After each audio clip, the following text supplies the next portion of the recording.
salam sejahtera buat kita semua, salam budi luhur.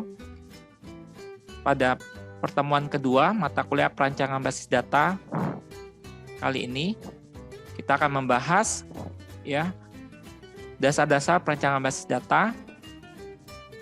Ini daftar pustaka yang pernah saya tampilkan pada saat ini ya penjelasan RPS pada minggu pertemuan pertama kemarin. Jadi untuk materi perancangan basis data diambil dari berbagai referensi ya, seperti yang ada di daftar pustaka ini. Ada dari beberapa buku,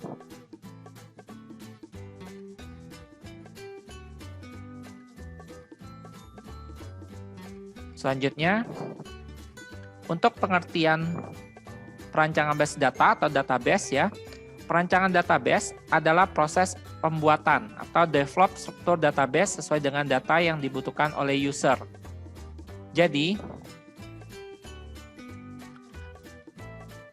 untuk merancang database ya, kita butuh struktur database-nya ya, sesuai dengan data yang dibutuhkan oleh user.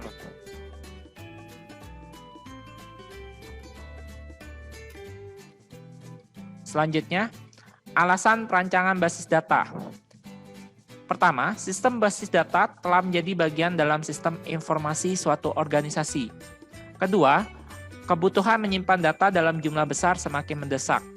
Jadi sekarang untuk menyimpan data itu membutuhkan database. Kemudian fungsi-fungsi dalam organisasi semakin dikomputerisasikan. Jadi hampir semua ya organisasi itu menggunakan sistem informasi. Selanjutnya, semakin kompleks data dan aplikasi yang digunakan, maka relationship antar data harus dimodelisasikan. Jadi karena kompleksnya data tadi, ya, maka kita harus menggunakan aplikasi. Nah, mempunyai hubungan antar data yang harus dimodelkan, ya. Misalnya menggunakan IRD untuk pemodelannya. Kemudian dibutuhkannya kemandirian data. Selanjutnya, tujuan perancangan basis data. Yang pertama, untuk memenuhi kebutuhan-kebutuhan konten informasi dari pengguna dan aplikasi-aplikasi tertentu. Ya, jadi untuk memenuhi kebutuhan terhadap konten atau isi informasi. Kedua, menyediakan struktur informasi yang alami dan mudah dipahami. Jadi menyediakan struktur informasi ya, yang mudah dipahami dan alami. Kemudian, mendukung kebutuhan-kebutuhan pemrosesan dan objektivitas kinerja yang terdiri dari waktu respon, waktu pemrosesan, dan ruang penyimpanan. Selanjutnya, proses pembangunan basis data terdiri dari dua tahapan. Yang pertama, tahapan analisis dan perancangan. Yang kedua, tahapan implementasi. Kedua tahapan ini sangat penting untuk membangun basis data. Selanjutnya, tahapan analisa dan perancangan, yaitu tahapan pemetaan atau pembuatan model dari dunia nyata menggunakan notasi perancangan basis data tertentu serta pembuatan deskripsi implementasi basis data. Jadi awalnya merupakan tahapan pemetaan ya dari dunia nyata menggunakan notasi perancangan basis data, kemudian kita buat deskripsinya, kita implementasikan. Jadi dibagi menjadi 3 tahapan. Yang pertama, perancangan basis data secara konsep ya atau conceptual database design. Kedua, secara logik atau logical database design. Yang ketiga, secara fisik atau physical database design. Selanjutnya, untuk perancangan basis data secara konsep atau conceptual database design ya, ini merupakan proses pembuatan data model yang digunakan pada sebuah organisasi atau perusahaan dan tidak bergantung pada seluruh aspek fisik basis data. Kedua, data model yaitu sekumpulan konsep yang mendeskripsikan data di suatu organisasi, menggambarkan hubungan antar data tersebut dan memberikan batasan-batasan atau constraints pada data. Selanjutnya, perancangan basis data secara konsep tadi ya. Dari langkah pertama, penemuan dan analisis fakta itu meliputi pertama, identifikasi bagian organisasi yang akan didukung oleh aplikasi basis data atau bagian yang akan menggunakan basis data. Contohnya misalnya BAK, ya. Organisasi yang menggunakannya yaitu BAK. Kedua, identifikasi pemakai utama. Siapa calon pemakai basis data? Pejabat tertentu, staf tertentu. Contohnya kepala BAK, staf BAK untuk pemakai utamanya. Ketiga, penemuan fakta. Jadi kita menemukan fakta-fakta apa saja. Keempat, kita rangkum hasil penemuan fakta tadi. Output langkah ini yaitu dokumen yang berisikan penjelasan rinci tentang kebutuhan data, ya, kebutuhan transaksi dan kebutuhan sistem dari pemakai basis data. Dokumen spesifikasi kebutuhan pemakai. Jadi dari langkah pertama ini, ya, kita akan mendapatkan atau memperoleh dokumen untuk kebutuhan sistem. Selanjutnya, untuk penemuan fakta tadi, ya, metode yang bisa kita gunakan untuk pengajian dokumen terkait. Yang pertama, interview. Jadi wawancara langsung terhadap bagian atau orang yang langsung yang ini ya, yang memang di bidangnya, ya, memang di bagiannya. Kemudian kita melakukan observasi, ya, pengamatan langsung di tempat, misalnya di bagian BAK, apa saja proses yang ada di BAK, kemudian penyebaran kuesioner, ya, kita menyebarkan kuesioner terkait untuk apa fakta yang mau kita kaji dokumennya. Kemudian kita akan menggali informasi mengenai satu, sasaran dari misi pembangunan basis data atau mission objective. Kedua, kebutuhan data yang akan disimpan pada basis data atau data requirement. Jadi kita akan mencari apa saja requirement, ya, kebutuhan apa saja yang kita perlukan untuk basis data kita. Ketiga, kebutuhan transaksi terhadap data yang akan disimpan pada basis data atau transaction requirement. Keempat, kebutuhan sistem basis data yang akan dibuat atau sistem requirement, ya. Jadi apa kebutuhan dari basis data yang akan kita buat. Ini mencakup juga pengidentifikasian view pemakai.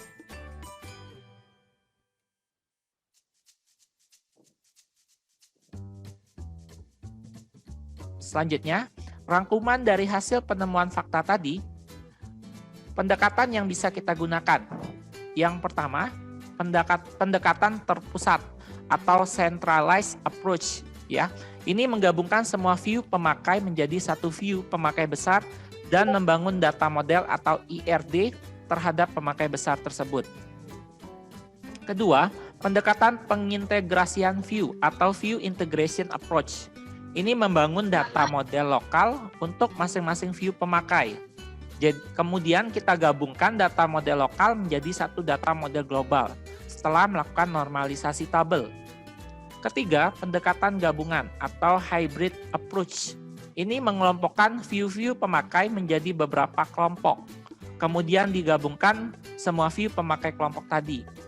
Kemudian membangun data model untuk masing-masing view pemakai kelompok. Menggabungkan data model view pemakai kelompok menjadi satu model data global setelah melakukan normalisasi tabel. Jadi ketiga pendekatan ini, ya, bisa digunakan untuk merangkum hasil penemuan fakta kita. Selanjutnya, dalam perancangan basis data secara konsep, langkah keduanya membuat diagram hubungan entitas atau IRD, Entity Relationship Diagram, ya.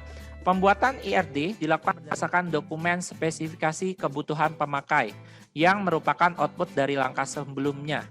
Jadi, ini kita membuat IRD, ya, berdasarkan dokumen yang sudah kita miliki, ya, dari kita melakukan penemuan fakta tadi, ya, menggunakan interview, observasi, penyebaran kuesioner, ya.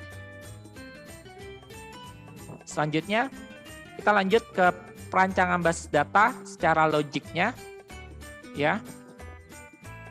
Langkah ketiganya itu memetakan IRD ke tabel. Jadi setelah kita buat IRD, ya, kita akan memetakannya menjadi tabel. Nah, itu meliputi petakan jenis entitasnya, ya. Kemudian jenis hubungan entitasnya, kemudian atribut bernilai jamak, ya. Kemudian langkah keempat, menormalkan struktur tabelnya. Ini meliputi pemeriksaan normalitas tabel, normalisasi tabel, dan pemeriksaan validitas tabel.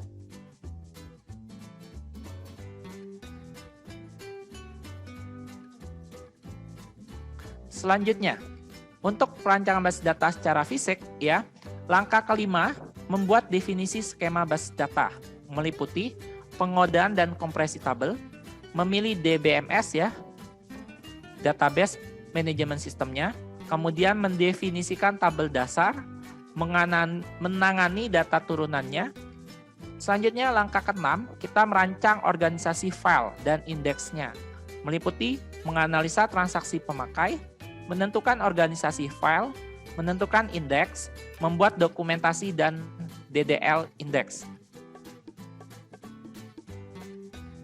Selanjutnya kita masuk ke tahapan implementasi, ya. Pada tahapan implementasi ini kita tahapan pembuatan basis data pada DBMS, ya, Database Management System, menggunakan program aplikasi klien DBMS. Untuk tahapan ketujuh, kita mengimplementasikan DDL. Meliputi menggunakan baris perintah, menggunakan antarmuka grafis. Selanjutnya, untuk perancangan basis data, ya, kita memahami perancangan basis data perlu mengenal daur hidup pengembangan sistem secara utuh. Kemudian, kita harus mengetahui, ya, bagian dari tahapan perancangan sistem. Kemudian, kita harus mengetahui tahapan perancangan sistem yang merupakan salah satu dari sejumlah tahapan yang ada pada daur hidup pengembangan sistem. Selanjutnya, untuk pengembangan sistem, ada beberapa pembagian tahapan dalam pengembangan sebuah sistem tadi. Yang pertama, metodologi yang disebut waterfall atau air terjun, membagi daur hidup pengembangan sistem menjadi 6 tahapan, yaitu konsepsi, pendahuluan, analisis, perancangan, implementasi, dan pengujian. Nah, ini tergantung metodologinya. Ada banyak metodologi, ya. Ini contohnya waterfall. Ada lagi contoh metodologi fast, ya, prototype, dan lain-lain. Nah, ini ada daur hidupnya, ya, tahapannya. Ini ada 6 tahapan contohnya, ya. Nah, di sini ada tahapan analisis, perancangan, ya. Ini yang kita pelajari, analisis dan perancangan. Kedua, McLeod mengemukakan ada 4 tahapan, yaitu perencanaan, ya, analisis, perancangan, dan implementasi. Selanjutnya yang ketiga ada Fabry dan Schwab membagi daur hidup pengembangan sistem menjadi 5 tahapan, yaitu studi kelayakan, rencana pendahuluan, analisis sistem, perancangan sistem, dan implementasi sistem. Jadi setiap metodologi pasti ada analisis dan perancangannya, ya. Karena itu wajib. Pasti kita harus menganalisa terlebih dahulu, kemudian merancang, baru kita melakukan implementasi dan pengujian. Selanjutnya, untuk tahapan studi kelayakan, ya, kita mengidentifikasi terhadap kebutuhan sistem baru. Kemudian kita mengidentifikasi, ya, tidak hanya didasarkan oleh kebutuhan baru yang dikehendaki manajemen. Jadi yang selama ini belum terpenuhi. Jadi kita mengidentifikasi juga, ya, apa saja yang belum terpenuhi, ya, untuk kebutuhan yang dikehendaki manajemen. Selanjutnya, tetapi juga harus memperhatikan pada kebutuhan sistem yang sudah ada, baik sistem manual maupun otomasi. Jadi kita juga harus melihat, ya, kebutuhan dari sistem yang sudah ada. Baik itu dia masih sistem manual, ya, belum ada sistem, maksudnya kalau sistem manual, ataupun yang sudah otomasi, ya, yang sedang berjalan sistemnya. Selanjutnya, hasil tahapan studi kelayakan tadi, ya, dapat berupa daftar kebutuhan, perkiraan biaya, ya, untuk membuat sistem baru dan solusi yang dikehendaki, didasarkan oleh database management system yang digunakan. Apakah contohnya Oracle, VisualFox Pro, dan lain-lain. Berdasarkan pada komputer apa yang nantinya mau dipakai, ya. Apakah mainframe, apakah mini komputer, atau mikrokomputer. Selanjutnya, dalam tahapan rencana pendahuluan, ya, kita menentukan lingkup proyek atau sistem yang akan ditangani. Kemudian, hal ini kita gunakan untuk menentukan lingkup proyek.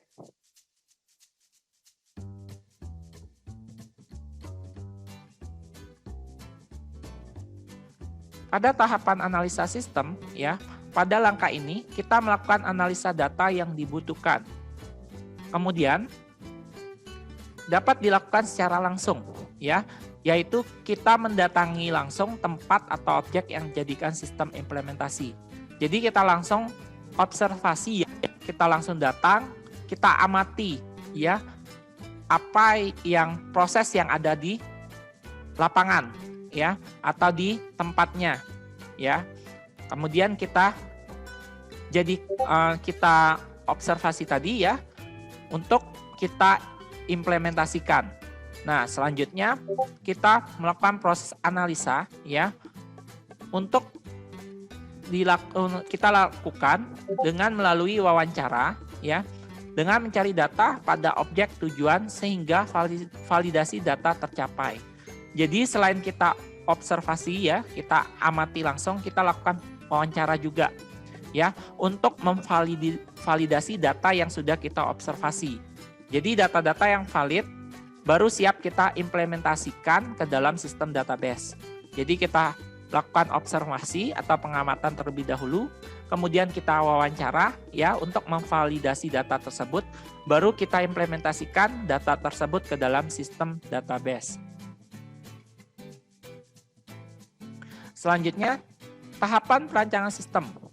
Jadi untuk perancangan basis data ini, ya, merupakan langkah untuk menentukan basis data yang diharapkan dapat mewakili seluruh kebutuhan pengguna, meliputi perancangan basis data secara konseptual, secara logis, dan secara fisik.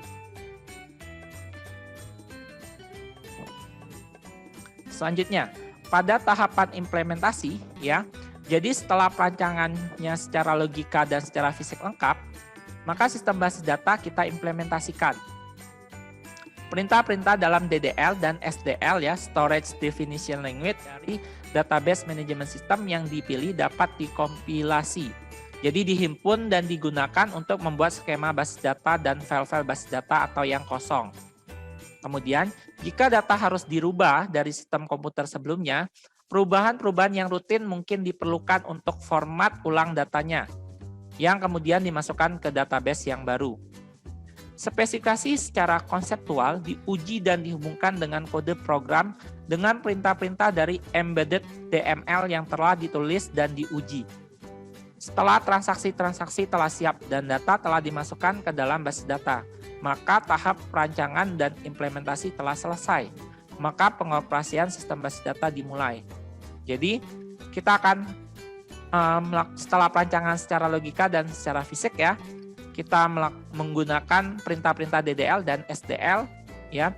Kemudian kita melakukan perubahan, ya, yang diperlukan untuk format ulang datanya untuk kita simpankan ke database yang baru. Kemudian kita spesifikasi, ya, secara konseptual, diuji dan dihubungkan dengan kode program yang sudah di embedded DML, ya. Selanjutnya, oke. Sampai di sini materi untuk pertemuan kedua hari ini, ya. Oke, semoga bermanfaat untuk kita semua. Jangan lupa nanti, ya, di subscribe, like, komen, dan share video ini. Saya ucapkan terima kasih, salam sehat, dan salam budi luhur.